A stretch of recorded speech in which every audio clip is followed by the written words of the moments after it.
The Providence Municipal Court felt colder than usual that morning. The polished wood gleamed under fluorescent lights, papers rustled like dry leaves, and the soft hum of the air conditioner filled the silence between human breaths. In the second row, someone coughed quietly, the kind of cough that meant something interesting was about to happen. Case 6142, Brandon Hale, the clerk announced. A young man stood up, adjusting the sleeves of his beige hoodie. 24. Expensive sneakers, restless confidence, and a smirk that didn't fit the room. His lawyer fumbled with a tablet, whispering something about traffic on I-95. Judge Frank Caprio leaned forward. Mr. Hale, it says here you parked in a handicapped space on Wickenden Street. Tuesday, October 14th, 9:12 a.m. Is that correct? Brandon tilted his head, casual, almost amused. Yeah, that sounds right. But I was only there for a minute. I was picking up medication for my grandmother. The judge's voice stayed calm, measured, but edged with quiet steel. And the permit? Brandon glanced at the photo on the evidence screen. The blue disabled placard hung from his rearview mirror. The date clearly expired. September 30th, 2025. He shrugged. I guess it's a little out of date. I didn't notice. In the gallery, a murmur rippled. People recognized the name. Hale Construction. They'd seen it on playground signs, hospital wings, donation plaques. Officer Keating stepped up to read his report. Your Honor, while Mr. Hale's car blocked the ramp, a disabled veteran attempted to pass.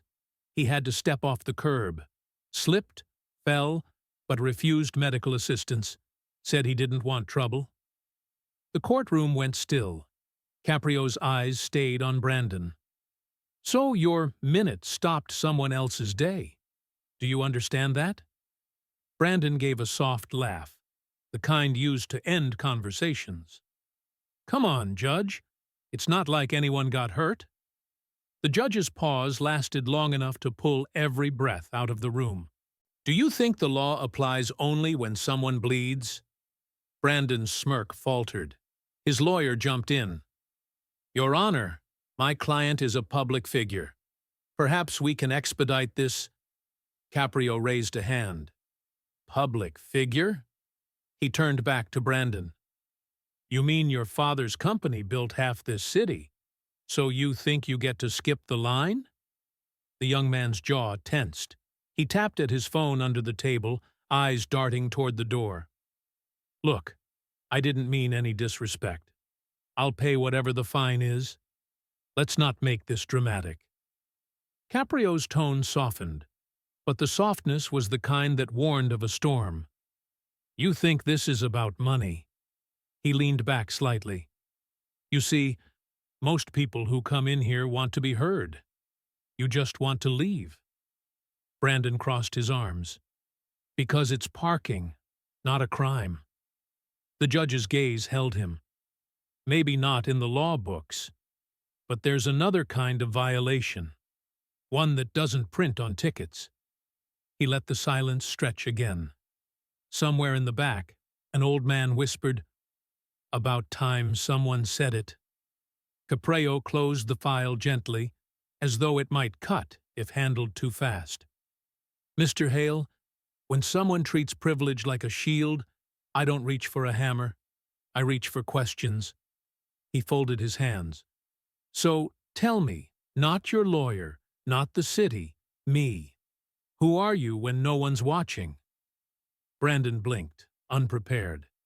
The judge's voice dropped to a near whisper, carrying more weight than any gavel could. Because if your grandmother's name was the only thing that bought you patience, we're not talking about a parking space anymore. We're talking about what happens when decency expires, just like that placard. The room stayed silent long after he finished. Caprio finally added, Let's start from the beginning. Tell me about yourself, Mr. Hale. And with that single, quiet invitation, the story began to turn. From a traffic fine into a reckoning. Brandon adjusted the cuff of his hoodie, trying to keep his hands still. The room suddenly felt smaller, the judge's steady gaze heavier than any spotlight he'd ever stood under. "I grew up in East Providence," he began, forcing a casual tone. "My dad runs Hale Construction. He's busy. My mom travels a lot for her work. My grandmother practically raised me." Caprio nodded. "She sounds important to you." "She is," Brandon said quickly. "She's the best person I know. I do everything for her." The judge leaned forward slightly. "When was the last time you drove her to a medical appointment?" Brandon hesitated.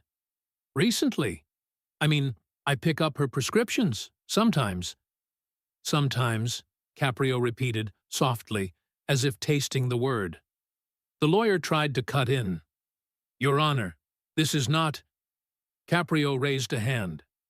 "Let him answer." Brandon glanced down. "I was getting her medication that morning. That's why I used her pass." The judge turned to Officer Keating. "Do we have verification of that?" The officer handed over a tablet.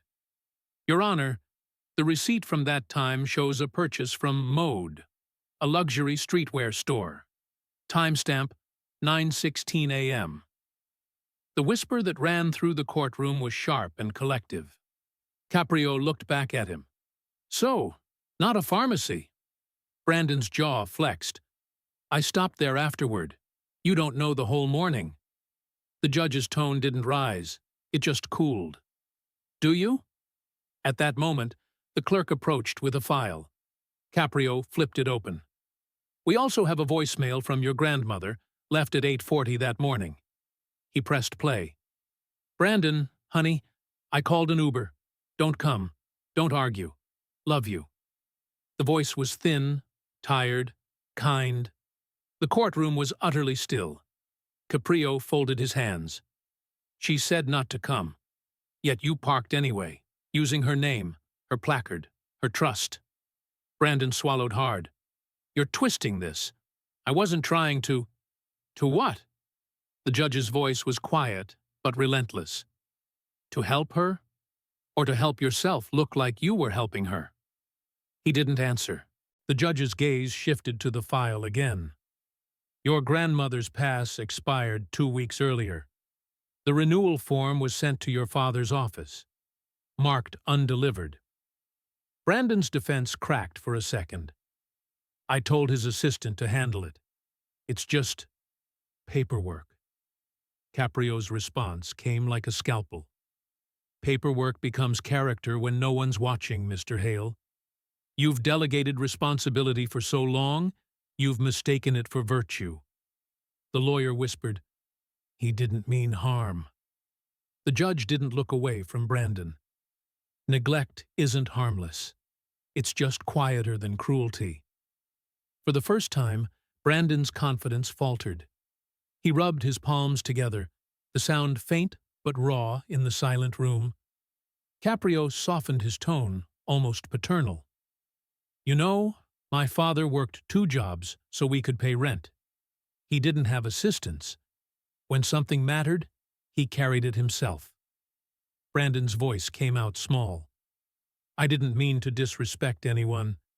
I just thought—" "That good intentions excuse carelessness?" the judge finished gently. "They don't. They just make the fall look softer." A woman in the gallery, gray hair, sharp eyes, whispered, "He sounds just like his old man." Brandon heard it. His lips pressed tight. Caprio leaned back, letting the silence do its work. "You say you do everything for your grandmother. But tell me this. When was the last time you did something with her? Not for her." The question landed harder than a verdict. Brandon didn't answer. The judge closed the file carefully, as though sealing something heavier than paper. "We'll return to the evidence in a moment. Officer Keating, stay near. I have a few details to clarify." And with that, the courtroom held its breath again, as if everyone knew the next question would dig deeper than any ticket ever could. Judge Caprio adjusted his glasses, flipping through the thin stack of papers in front of him. "Mr. Hale," he began evenly, "your case appears simple, but the more I read, the more I find omissions." Brandon exhaled, frustrated. "With respect, Your Honor, I'm not sure why this is such a big deal." The judge looked up, steady. "That's exactly the problem." He held up a page. "Let's go over the details." The courtroom, sensing something about to shift, fell perfectly silent. "The car you were driving," Caprio continued, "isn't registered to you. It's registered under a limited liability company. Hale Logistics LLC, a shell address with no staff, no office, just a mailbox." Brandon crossed his arms. "That's normal. It's tax optimization. My father's accountant set it up. Everyone does it." Caprio's brow furrowed slightly. "Everyone? Or just the people who believe rules are flexible?" Brandon smirked, but the expression didn't reach his eyes. "I don't break rules. I just live efficiently." The judge let the phrase hang. Then, quietly, "You call that efficiency. I call it insulation." Officer Keating stepped forward. "There's more, Your Honor. We found a second violation from the same day. 10:03 a.m. at 84 Atwells Avenue. No parking, medical service vehicles only." The driver matched this defendant. Brandon's head snapped toward him. "That's impossible. I wasn't—" Caprio held up a hand. "The body cam footage confirms your license plate." The screen flickered on, showing a grainy video, the front of a gray Mercedes idling across a marked driveway. In the corner, an ambulance's flashing lights blinked, blocked from entry. The judge's voice was quiet, deliberate. The emergency team was responding to a cardiac episode inside that building. A 4-minute delay. A sharp intake of breath rippled through the gallery. 4 minutes, Caprio repeated. You were the variable in those minutes. Brandon tried to speak, but his voice cracked. "I didn't know." "That's what everyone says," Caprio interrupted. "But ignorance isn't innocence when it comes from indifference." A man in the audience slowly rose, gray hair, slight limp, jacket too formal for the occasion. "Your Honor," he said, voice gravelly, "I'm Michael Dwyer. I didn't file a complaint, but I was there. I fell that morning. I was the veteran in the report." All eyes turned to him. "I didn't say anything because I've had worse. But what stuck with me," he paused, glancing at Brandon, "was that laugh. The kind people give when they think the world owes them space." Caprio nodded once, gravely. "Thank you, Mr. Dwyer." The courtroom stayed silent, except for the faint buzz of a ceiling light. Brandon's face flushed. "Look, I didn't mean... It was a bad morning, okay? You're making it sound criminal." Caprio's tone sharpened just slightly. "No, I'm making it sound real." He turned to the clerk. "Do we have the doctor's note the defense submitted?" The clerk handed over a sheet. Caprio studied it, eyes narrowing. "Interesting. The clinic logo's outdated. This form was retired 2 years ago. There's no barcode, no physician ID." He turned the page toward Brandon's lawyer. "Would you like to explain?" The lawyer stammered. "That document was provided by the family assistant. We assumed—" "You assumed the truth?" Caprio finished, his tone calm but cold. "That's a dangerous habit." He placed the forged document on the table with careful precision. "This isn't just about a parking ticket anymore. This is about a pattern, one built on convenience and covered by excuses." Brandon's composure finally cracked. "You don't know my life. Everyone's waiting for me to screw up because of my last name. My dad worked his whole life for what?" Caprio's interruption was soft, but devastating. "So you could use his work to avoid earning your own name?" Brandon's throat tightened. You don't understand. People expect me to be someone. I just try to keep up. The judge leaned back, eyes thoughtful. And that's why you forged a doctor's note? Used your grandmother's placard? Blocked an ambulance? Brandon shook his head, voice trembling. I didn't forge anything. I just didn't ask too many questions. That's how corruption begins, Mr. Hale, Caprio said. Not with crime, with comfort. The words landed like weight on marble. The room, already heavy, seemed to sink deeper into silence. Brandon opened his mouth, but no words came. His lawyer looked away. Even the officer seemed to pity him. Finally, Caprio closed the file, his voice quiet again. You know, my father used to say, when a man stops caring about small things, big ones will destroy him. You call this minor. I call it the start of something that could have been much worse. He set his pen down. We'll take a short recess, but when we return, I want to hear from someone else who might shed light on this. Your grandmother. Brandon's face drained of color. The judge's gaze held him steady. Because sometimes the truth doesn't come from lawyers or sons. It comes from the person who taught them what decency meant, before they forgot. He struck the gavel once, quiet but final. As the courtroom murmured back to life, the sound of a door opening echoed faintly behind them.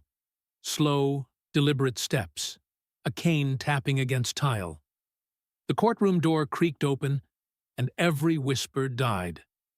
An elderly woman stepped inside, silver hair pinned neatly, sweater sleeves drawn over thin wrists, the faint outline of a dialysis port visible under the fabric. She moved slowly, a small purse clutched close. The bailiff helped her to the witness chair. Judge Caprio rose slightly from his seat. Mrs. Hale, thank you for coming. Please, take your time. She nodded. Her voice, when it came, was soft but clear. I didn't think I'd have to come here today. Brandon told me it was nothing. The young man's head dropped. The judge spoke gently. We appreciate your honesty. Can you tell us about the disabled placard that was used on the morning of October 14th? She folded her hands. It's mine. I have kidney disease. I need dialysis twice a week. Her breath hitched. But I didn't go anywhere that morning. It was my day off between treatments. A quiet murmur rippled through the gallery. Brandon looked up quickly. Grandma, you don't have to. She cut him off, her tone firmer now. I told you not to touch that placard. You said you were borrowing the car, and I trusted you. The judge watched her carefully. So, to be clear, you didn't authorize your grandson to use the permit that day? She shook her head. No, sir. I didn't even know until the police came by. A stillness filled the room. Caprio turned to Brandon. Would you like to respond? He pressed his palms against his knees, jaw tightening. It was just one time. I didn't think. That's the problem, Caprio interrupted softly. You didn't think. You assumed. Mrs. Hale spoke again, her voice trembling now. Your Honor, my grandson is a good boy. He just thinks the world works the way it did for his father. Money, names, shortcuts. She looked at Brandon with sad eyes. When he says he's doing something kind, it's usually for a photo. The sound in the gallery was a collective exhale, pity, disapproval, and heartbreak all at once. Caprio leaned forward. Mrs. Hale, who pays for the insurance on that vehicle? Her pause lasted several seconds. It comes from my account. It was just easier that way. My son set it up. The judge's gaze flicked to Brandon. So, the car you drive, the permit you use, the name you rely on, none of it is actually yours. Brandon's face flushed deep red. You're twisting this. I take care of her. I make sure she's comfortable. By risking other people's safety? Caprio asked quietly. By taking her identity and using it as a hall pass? Something inside Brandon snapped. He slammed his hand against the table, the sharp crack echoing through the chamber.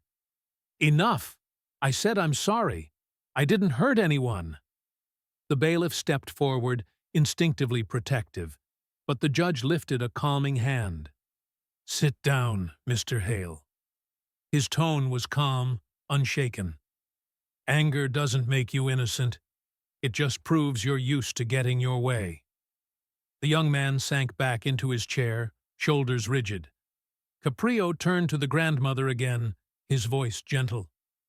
Mrs. Hale, would you like to add anything before I continue? She hesitated, eyes glistening. Only that I love my grandson. I don't want him punished harshly. I just want him to see how his choices look from where I sit, tired, sick, and still trying to do right by him. The judge nodded slowly. Sometimes love means letting someone face what they've earned. Brandon's breathing grew uneven. He stared at the table, unable to meet her eyes. The silence that followed was heavier than anger. It was the sound of realization beginning to take root.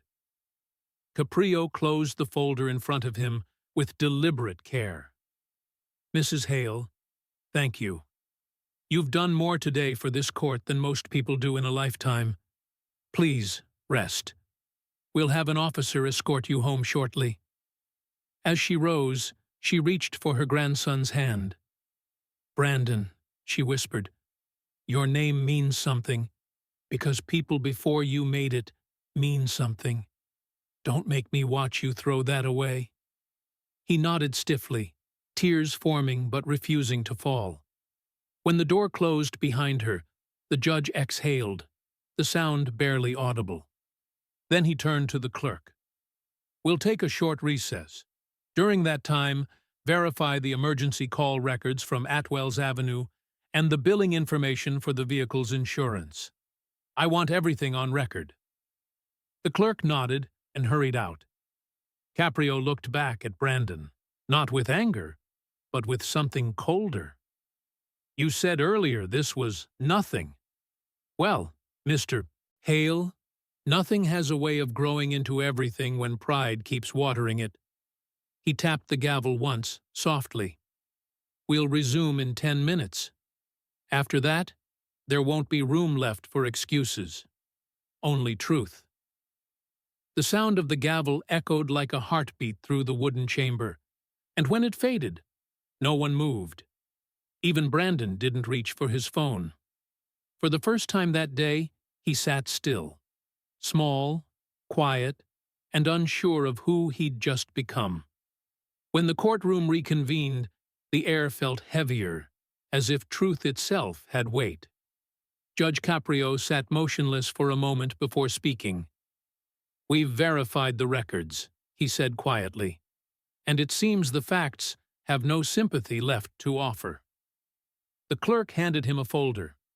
The ambulance logs confirm the delay, 4 minutes, caused by a vehicle blocking the access ramp at 84 Atwell's Avenue. License plate registered to Hale Logistics, LLC. Caprio glanced toward Brandon. That would be you. A few heads in the gallery turned. The young man shifted in his seat, his foot tapping nervously against the wooden floor. 4 minutes, he said, almost scoffing. That's not. The judge interrupted softly. 4 minutes to you, perhaps. But to the man inside that ambulance, it could have been eternity. The clerk continued, reading from the report. The emergency patient survived, but paramedics noted elevated risk due to the delay in access. A collective murmur filled the room. Not outrage, but the sound of quiet disgust. Then Caprio lifted another paper. There's also the matter of this doctor's note submitted by your attorney. The clinic confirmed it as a forgery. No record of the letterhead or signature. The physician retired last year. Brandon's lawyer tried to interject. Your Honor, it must have been a clerical. Caprio's tone turned to steel. Counselor, don't finish that sentence. He laid the document flat on the desk, like a weapon. Forged documents. Misuse of a handicap permit. Obstruction of emergency access. And arrogance dressed up as ignorance. Brandon's jaw clenched. This is ridiculous. My father will… Stop. The judge's voice sliced through the room like a blade. Don't finish that either, because that's the real story here. Every sentence you begin ends with your father. Brandon looked down, throat tight. Caprio continued, softer now but sharper in meaning.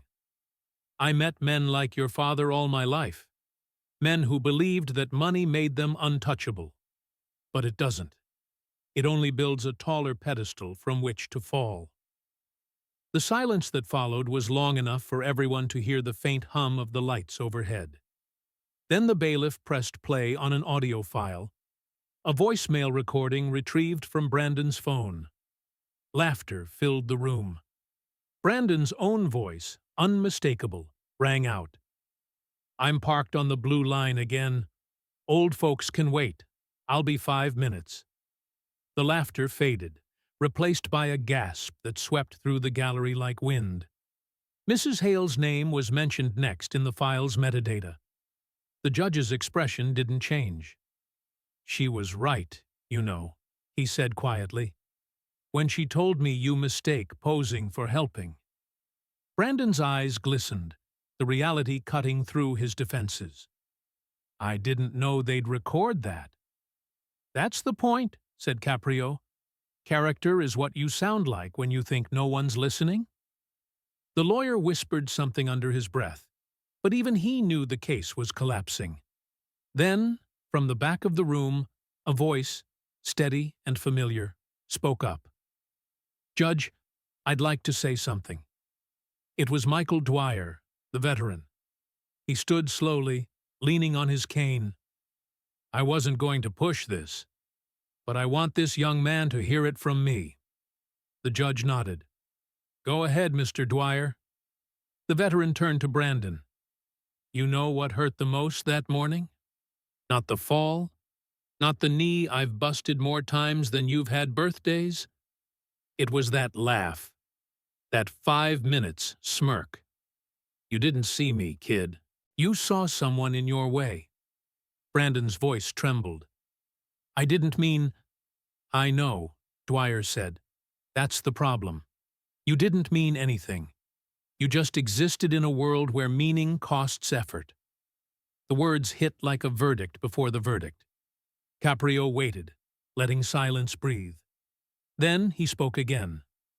This court does not punish with humiliation. It punishes with responsibility. And you're about to get both. He listed the new findings one by one. The falsified document, the delayed ambulance, the misuse of a family member's permit, and closed the folder. Each of these would warrant a separate fine or charge. But fines are useless to those who don't value what money can't buy. The lawyer's voice cracked. What are you suggesting, Your Honor? Caprio didn't look away from Brandon. I'm suggesting something that might finally cost him. He leaned forward, elbows resting on the desk. Mr. Hale, you're going to make restitution to Mr. Dwyer for his medical expenses, personally, from your account. You'll also perform 40 hours of community service at the Providence Veterans Center. You'll help those who can't walk where you parked. Brandon opened his mouth, but the judge continued. You'll attend an accessibility awareness course and volunteer at the dialysis unit where your grandmother receives treatment. You'll drive patients who can't afford transportation, and you'll park correctly while you wait. The last line stung harder than any gavel strike. Brandon's lawyer muttered something about an appeal, but the judge shut it down. You can appeal the fine, counselor, not the truth. Caprio sat back, voice low and deliberate. Justice isn't vengeance, it's education, and sometimes the tuition is pride. The gavel came down once. No one moved, not even Brandon. His breath came slow and uneven, eyes wet, but refusing to fall apart in public. And for the first time since the hearing began, his phone sat face down on the table, screen dark, silent, like something that had finally stopped being the center of his world. The courtroom was quieter than it had been all morning, the kind of quiet that felt earned, heavy, reflective, final. Judge Caprio folded his hands, his voice calm but resolute. "Mr. Hale, the city doesn't need your money. It needs your change." He outlined the ruling clearly, each word measured. "You will pay the fines, both violations plus court costs. You will reimburse Mr. Dwyer's medical copay in full. The payment will come from your account, not your family's foundation. Then, 40 hours of community service, specifically at the Providence Veterans Rehabilitation Center. You will also complete the city's ADA compliance course and provide transportation for dialysis patients twice a week, starting tomorrow." A murmur rippled through the courtroom. Not applause, not outrage, just acknowledgement. Brandon's voice was low. 40 hours? Caprio met his gaze. 40 hours is what it takes to begin unlearning 40 years of entitlement in a family? The young man inhaled sharply, but didn't argue. He only nodded once. "And one more thing," Caprio continued. "You will deliver your apology, here, publicly. Not for me, for her." He motioned toward the door. It opened. Mrs. Hale re-entered, frail but steady, guided by an officer. She carried her handbag with both hands, as if it contained her dignity itself. Brandon stood, his posture rigid. "Grandma, I—" "Say it to everyone," the judge interrupted gently. "You owed them too." Brandon turned toward the gallery, faces old and young, skeptical and silent. The same people who had watched him smirk just an hour before. His throat tightened. "I was wrong," he began, the words uneven, unfamiliar. "I thought what I did didn't matter. I thought that people like me could fix anything with a check or a name." He hesitated, eyes lowering to the worn wood floor. "But I see now that when I parked there, I wasn't just blocking a space. I was blocking someone's life, someone's time, someone's dignity." The sound of a single sniffle broke the stillness. He turned toward the veteran. "Mr. Dwyer, I'm sorry. You shouldn't have to fight battles on the sidewalk after fighting wars overseas." The older man nodded once, a slow, measured gesture of acceptance. "You'll earn it," he said simply. Then Brandon faced his grandmother. His voice cracked. "I took your name and used it like armor.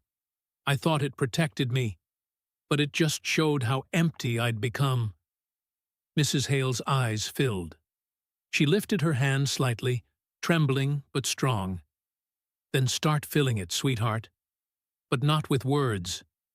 Caprio's voice broke the silence once more. "You've heard her. From now on, your payment comes in the form of service, not symbolism." He glanced toward the veteran.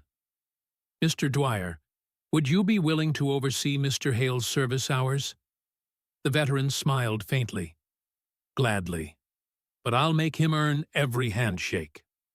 Caprio allowed himself a brief nod of approval. "Then we have an agreement."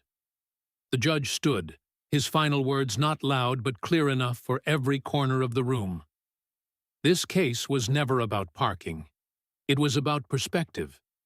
The law is a mirror, and, for some, it takes being dragged in front of it to see the cracks. He paused, letting the words settle. "You can't buy reflection, Mr. Hale. You have to live it." He raised the gavel. One measured strike, not harsh, but resonant. Court adjourned. As people began to shuffle out, Brandon stayed seated, motionless. His grandmother reached into her bag and pulled out the blue handicap placard, the same one that had started everything. She handed it to the bailiff. "Keep it on file," she said softly, "as proof that mercy still works better than pride." The bailiff nodded. Mr. Dwyer approached Brandon, resting one hand on the young man's shoulder. "You'll be at the center Monday morning, 8 a.m. sharp. Don't be late. Veterans hate waiting." For the first time, Brandon almost smiled. "I won't be." As they left the courtroom together, the sound of their footsteps, one steady, one hesitant, echoed down the marble hallway. Outside, the air was cold and bright. The courthouse doors closed behind them, and Brandon exhaled as if breathing differently for the first time. Mrs. Hale followed slowly, her voice soft but firm. "Let's start from today, Brandon. No cameras, no excuses." He nodded. "Just truth?" "Just that," she said. In the distance, church bells struck noon. The city moved on, cars, horns, chatter, ordinary life resuming. But in one corner of Providence, something subtle shifted. A man who once laughed at the law now carried its lesson, not as punishment, but as promise. And in the echo of Judge Caprio's voice, somewhere between authority and compassion, lingered the line that closed the story. Justice isn't about who you are. It's about who you decide to become when no one can fix it for you.